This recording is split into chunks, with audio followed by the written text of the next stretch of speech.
So this is a 2022 Oxford White Mustang GT Premium.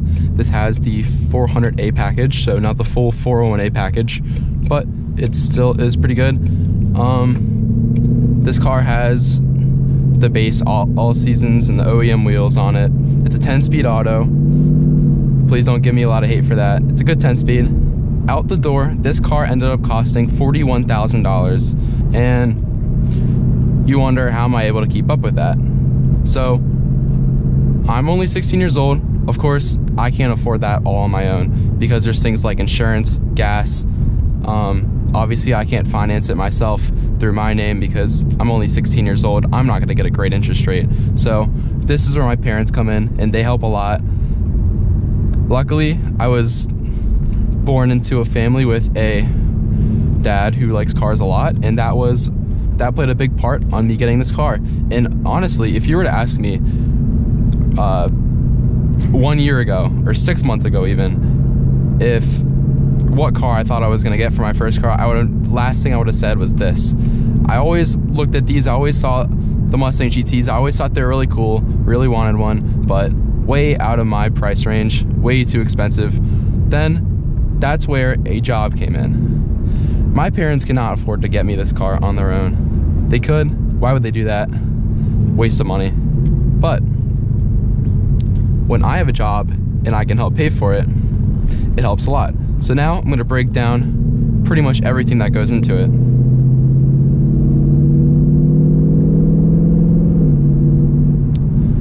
So the payments, I do the payments. That's pretty much all I have to do.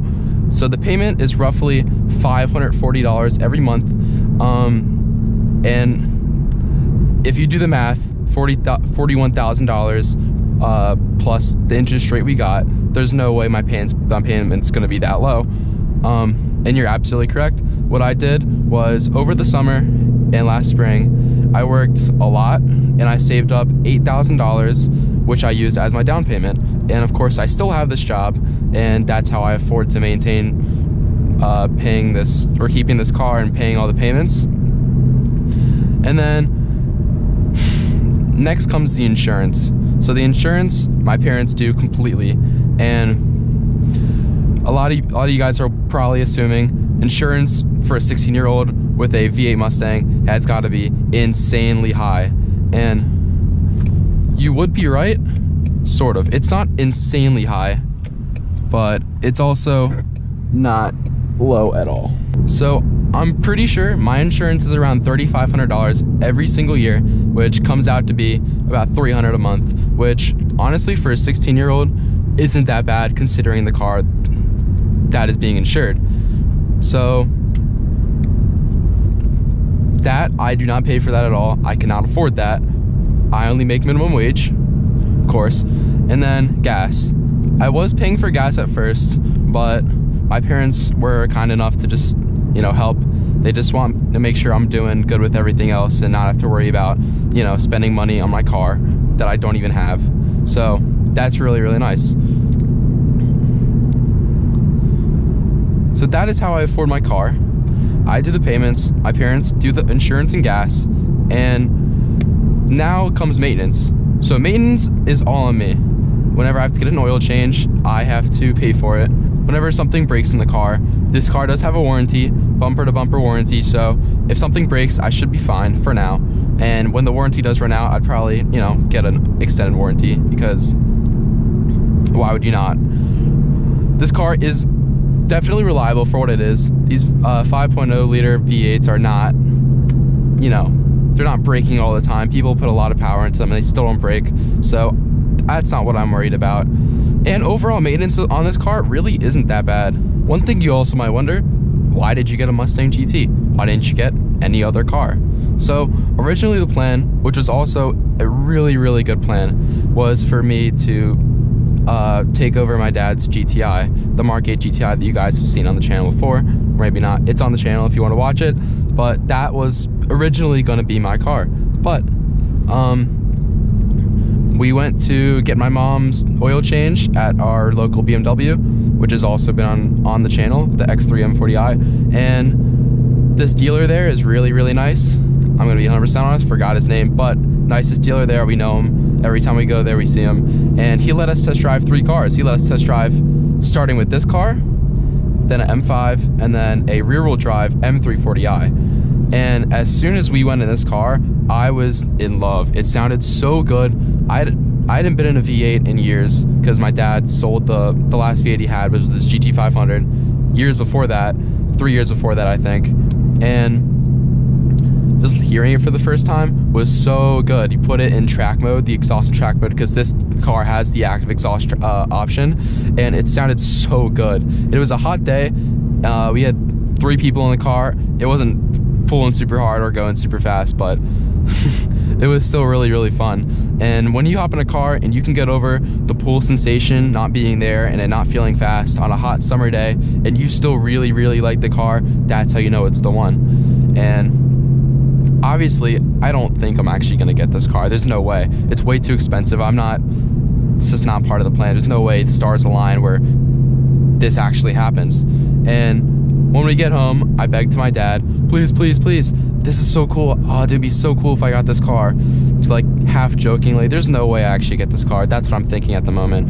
And slowly, he's a car guy. He's been through lots of cars, and if it were completely up to him, we would have already had this car. But the last person we have to run into and get on the same page is my mom. And once we were able to do that, it was wraps from there. So that is the story of why and how I was able to pull this car off. Another thing you guys might be wondering is, why did I opt for the automatic and not the manual? So my dad has owned lots of Mustang GTs in the past, never an S5, this version of the S550. He's owned 2015 S550s, and he does not like the manuals. He says it's not like the Tremix. They're the way that they are. It just doesn't feel the same. And in my opinion, since there's an option to get a 10-speed, you should get the 10-speed. So I was like, okay, let's do that. Because why would you not listen to your dad? Especially if he's helping you pay for the whole entire, not the whole entire car, but helping you even make this thing happen. So that's why I got the 10-speed, and it's a really good 10-speed. There are a few things with it that are a little funky, like at first to second gear in sport mode, it would do a big like jolt kind of forward, back and forth a little bit, and it was a little rough.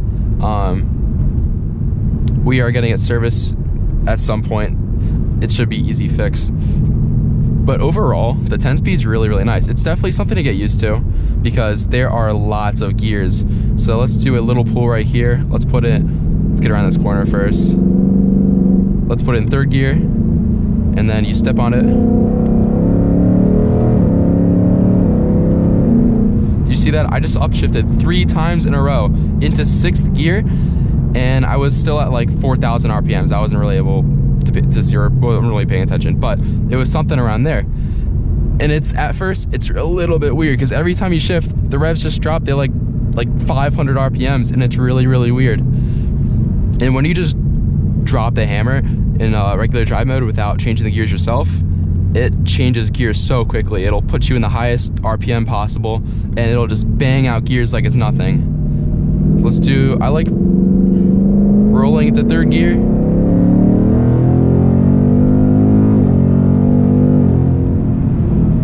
Really nice.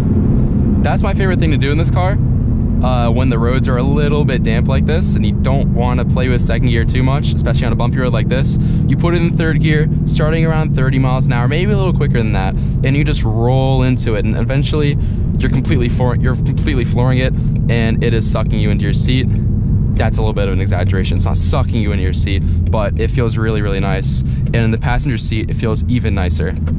Also, another thing I really, really like about this car, and what's another reason why I got it, I already kind of said it earlier, but it's the fact that this car has the active exhaust. I've seen on YouTube videos, I've never actually heard in real life what the base exhaust sounds like, but even on videos you can tell the active exhaust sounds so much better. And of course, you could always get an aftermarket exhaust, which if I had a Mustang GT with a base exhaust, I would do it ASAP. Not saying that it sounds bad, it's just with an exhaust, this Coyote motor can sound so, so good. And I'm kind of glad that this has the active exhaust, because you don't really need to get an exhaust. Of course you can, but it's not necessary. This car sounds so good, especially when you rev it up, even just like around town at like, just like, look, 2400, it just sounds so good. And that's one of the main reasons why I fell in love with it. Let's put this in third gear. Ooh.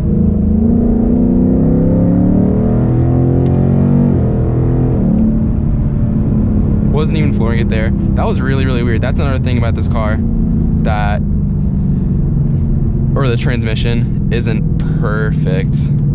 There's like some things that are a little bit off about it, like that I hit the downshift 2 clicks in a row without a pause in between, and it kind of hesitated.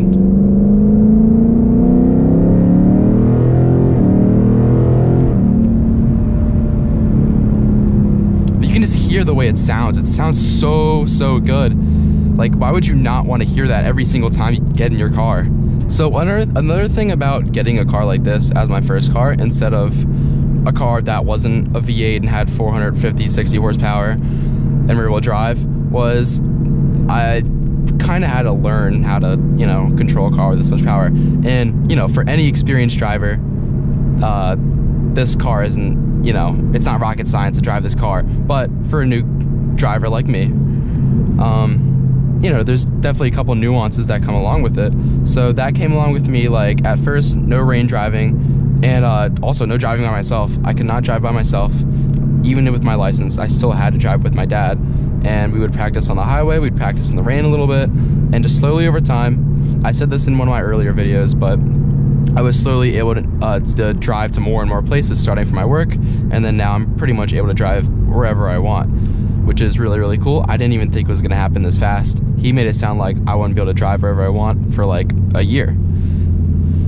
And we would practice every weekend or every other weekend. We would practice going to these back roads back here and just playing around with, you know, the power and rear wheel drive and just how it works, and getting a decent understanding on how it works before just letting me go out here by myself and do that. Because, like, you don't want to go in this car and just go to a stop and just floor it. You don't know what's going to happen. If your wheel is slightly not straight and you, like, I don't know, you do something stupid by accident, or the roads are a little damp and you don't notice, something dumb could happen. And that also comes with, I'm not allowed to put this car in drag strip mode, which it does have, which is another reason why getting the premium option for this car is so good. It comes with a lot of modes, and drag strip mode, it makes it so the gearbox, the tune of it's really like race-y. So every time you shift, when you're like on the throttle completely, it like jolts the car forward, and for a split second, sometimes you'll even lose your back end for a little bit, for like a split second, like I just said, which is really dangerous for a new driver. And my dad does not want me getting into that situation and not knowing what to do and freaking out. I think I'll be fine, but obviously I'm gonna listen to him, because I don't really know what I'm talking about when it comes to that. And if you made it this far into the video, please consider dropping a like and subscribing. I would appreciate that a lot. My videos do get a decent amount of views, but the amount of people that are subscribed is very low. And I would appreciate a lot to bring that up. And if you're watching this video and you're in a similar situation that I was in about 4 or 5 months ago, and you really want a cool car, but your parents aren't digging it, show them this video. Show them that it's possible. It's not a crazy thing to do. My parents were totally the type of people to say, oh, just because your friends have it doesn't mean it's normal. It doesn't mean you need to have it. But, you know, still show them the video. Show them that someone else has done it. And if they're really on the edge about it, maybe this will help you out. But yeah, I hope you guys enjoy this video. Hope you guys can maybe relate or think this video is cool. I will be uploading videos about once a week, maybe a YouTube short every week too. So if you guys do like my content, please check out some of my other videos and turn the notification bell on, because I will be uploading, and I have been uploading consistently about once or twice every week. But yeah, hope you guys have a good day. See you guys in the next one.